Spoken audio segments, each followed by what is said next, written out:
so many of us are raised to be people pleasers. We are raised to be people pleasers. We also just want love and belonging. So we are afraid, like what you said, to set a boundary, right? Because exactly what you said. I'm going to talk about this a lot, but the book, Protect Your Peace, 9 Unapologetic Principles for Thriving in a Chaotic World. So, we are going to link this, of course, in the show. I hope everyone goes and picks it up. Thank This you. is the thing, right? When I think about the things that matter, right? That's why I wrote Worthy. I'm like, that matters. This matters. I think about what you just said, Trent, and I don't know if I know a single person who doesn't struggle with this. Yeah. Like, I'm thinking of every person in my life, in every stage of their life, in every type of what the world would describe as success or not success. Everybody struggles with this, that and I've never heard it said this way, the way you just described it, that, when we choose someone else to make them happy, it's almost like betraying ourselves, like creating a war within For ourselves. sure. And there's going to be so many people that are listening right now, but for the person hearing you saying this, who's realizing, okay, well, I thought I was just making everyone else happy by being a people pleaser, or I thought I was just, trying to keep the peace around me, not realizing that that actually comes at the price of the peace within me. Mm. That's a big aha moment. Like, you're kind of making the decision at every moment. Am I going to make the outside happy? And as you said, start a war within myself. That's right. That is a whole different way to see things. And then that war just starts to spiral Yeah, into all different ways. absolutely. I think a lot of people are afraid, Jamie, to let people down. Yes. Well, you should be afraid to let the most important person down in your life is yourself. Mm. And so every time you are choosing not to set a boundary or not to say no or even say yes on the flip side, you might need to say yes to something else. And you're so afraid to let people down, you're letting yourself down. Over and over, and you get to that point where that war inside you becomes stress, you become disconnected, you lose the vibrancy of life, and it's like, man, and I'm gonna say this, and this is kind of a curveball, but I talked about this the other day on my social media, because the thing that I see too with social, it's not even like the people around you. Like, some of us, we don't want to let down strangers on the internet. Yeah. And I literally posted this the other day. I said, the people that you don't want to let down, the people you're trying to smile for the camera, die behind the scenes, or whatever it is, those people will not be at your funeral. And losing mom, like, I got to see the people that she kept wars for wasn't there. Wasn't bringing flowers to her grave. So I'm like, okay, like, I get it now. And I'm not saying that everybody who you're starting a war within yourself is not going to support you or be there for you, but I saw that. And so I'm like, I'm not living to please. I call in the book professional people pleasers. That's what we are, triple P's. We want to please. And a lot of the pleasing comes from we put our worth in being needed so much. And we don't feel like we're pleasing people. Oh, I'm not needed. So if I'm not needed, I don't have value. And so for me, I've learned how to start with myself. And I'm not trying to make this a selfish thing, but if I'm not giving myself what I need, how can I be the greatest self for those that need me to be? How can I be the greatest self for my kids, for my wife, for my community? So I want to tell everybody listening to this, man, like, stop losing yourself trying to please strangers on the internet, trying to please people who literally are going to just jump on the next bandwagon. We've seen this over and over. Once you stop being hot, once you stop giving them what they need, they're going to go to the next thing. And so I realized that from football, I've seen it. So when I got into this space, I'm like, I appreciate the love, but I know the love is circumstantial. Once I stop giving you what I need and I get it, it's the world, you're going to move on to the next thing. So you think I'm going to start a war within myself and lose myself for that? No. I'm okay with losing followers. I'm okay with people saying, oh, I don't feel I'm okay with that. My worth is not in people's opinions. I was given worth at birth just like you by God. So I'm worthy, pun intended. I'm worthy because of how God created me and sees me, not how this world views me, not by a blue check mark, not by 16 million people following me online. I was already worthy before birth, just like you. God set you apart. It's in scripture. So that's where I've gotten my confidence from in my life to no longer start a war within myself. It's not worth it. I was given worth at my Yeah. birth. I was given worth at my birth. Woo! I just want to call this out because what you're saying is in 2024, I am watching so many brilliant, beautiful, talented, filled with potential people get taken down by this persona they're putting out. That's right. In so many different ways. I have friends on reality shows. That I'm watching just like in a way, how do I say this without saying any names? And in a way, just like sell their soul for fame. Yeah. It's just eating them alive in their life and in everything that matters, but it is making some good TV. That's right. And then they go down this cycle where if they don't do it more and more and more, they're not relevant and they're not on the show anymore. And it's this perpetual cycle. And then it's this like, oh my gosh, every type of person who is not wanting to be a public person in their life, but then it's just nowadays social media is a part of everyone's life. And they're putting out a persona, trying to get likes or trying to make sure everyone sees this version of themselves that it's everywhere. It's everywhere.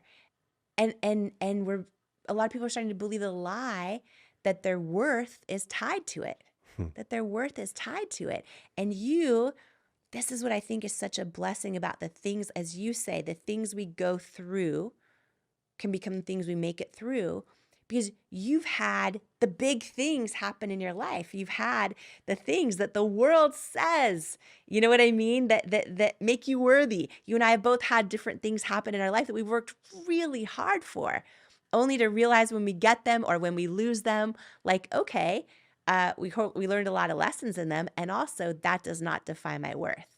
Absolutely. Yeah, I look back on my life and I realize my past through football really was to prepare me for this and show me like what's really real. You know, I always say this, and it seems kind of harsh. I always say real situations expose fake things in your life or people in your life. And so I was able to see, the majority of people in this world, and this is just us in general, but the majority of people in this world sometimes only loves you because of what surrounds you. Do you love me for me?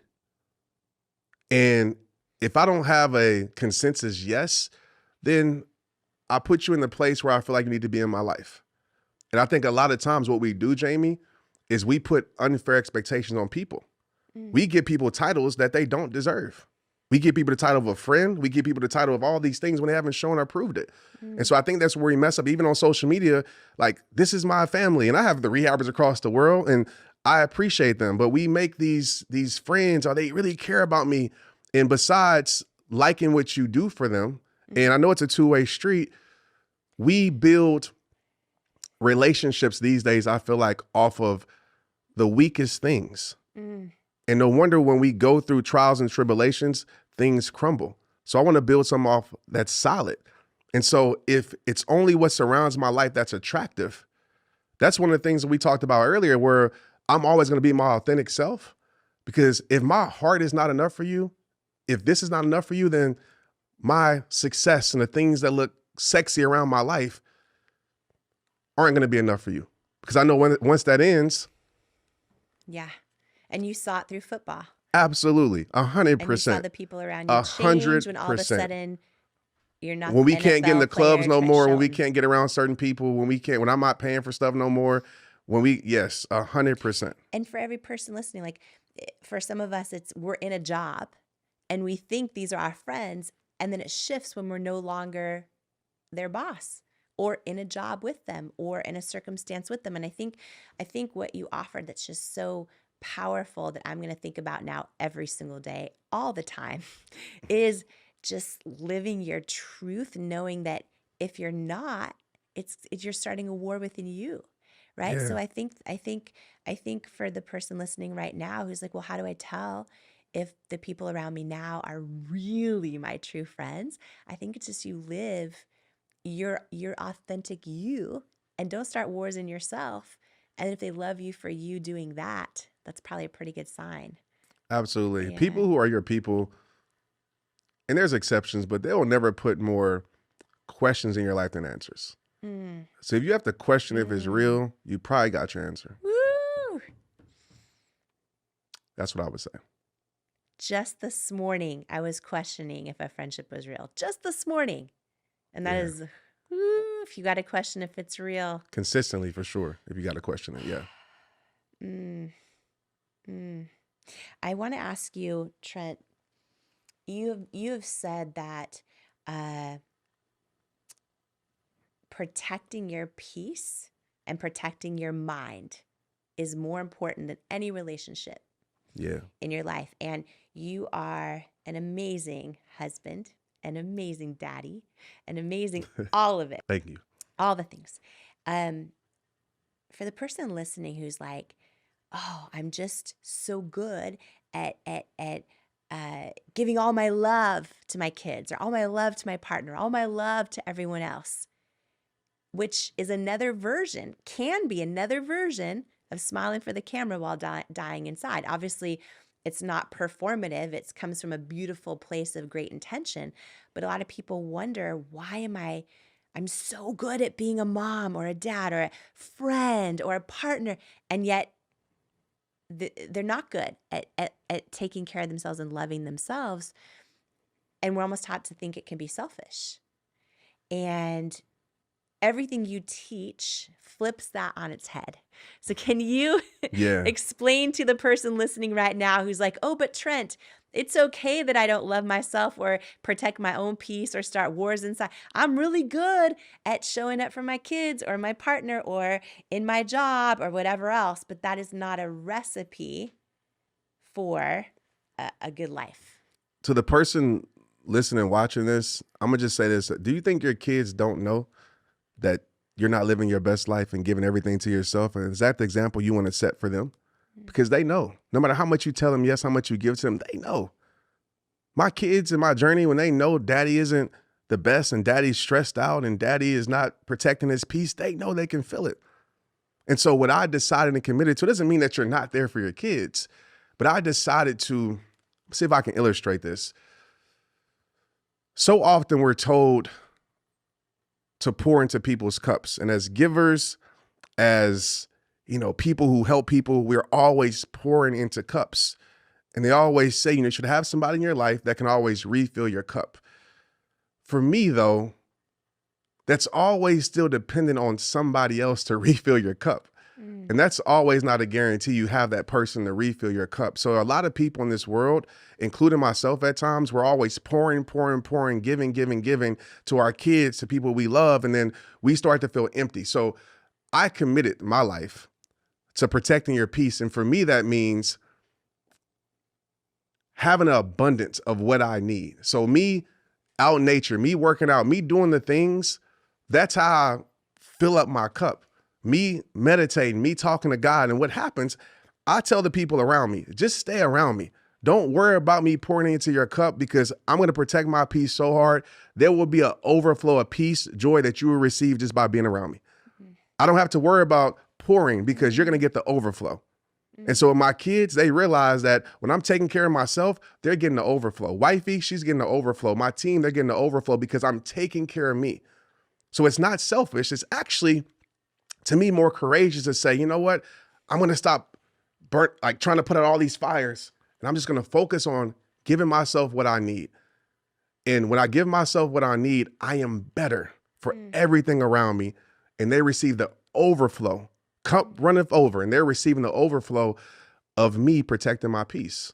And so that strategy, that mindset has helped me not burn out and helped me not feel empty anymore. And also to your point about your kids know, Yeah, right? And it's almost like watching their parent overflow also gives them an example that's right. of how to do that in their own life one day That's right. versus to grow up and do for everyone else and sacrifice yourself. That's right. My daughter, Maya, I'll never forget this. I, I went into her room and I was like, hey, what are you doing? She said, Dad, I'm protecting my peace. And she hit me with that. She's like, I need some me time. And I was like, all right. And even though I wanted to see her, I was like, okay, so you're right. And so those moments of my little girls, and obviously Tristan, he's older, but my little girls knowing what protecting their peace is like the greatest accomplishment ever, because they understand at a young age how important that is. You will always be not enough for the wrong people or person. We build relationships these days, I feel like, off of the weakest things. And no wonder when we go through trials and tribulations, things crumble. If you don't demand your worth, the world will tell you what your worth is. The last time I checked, that's not a good price tag. They usually put you on wholesale.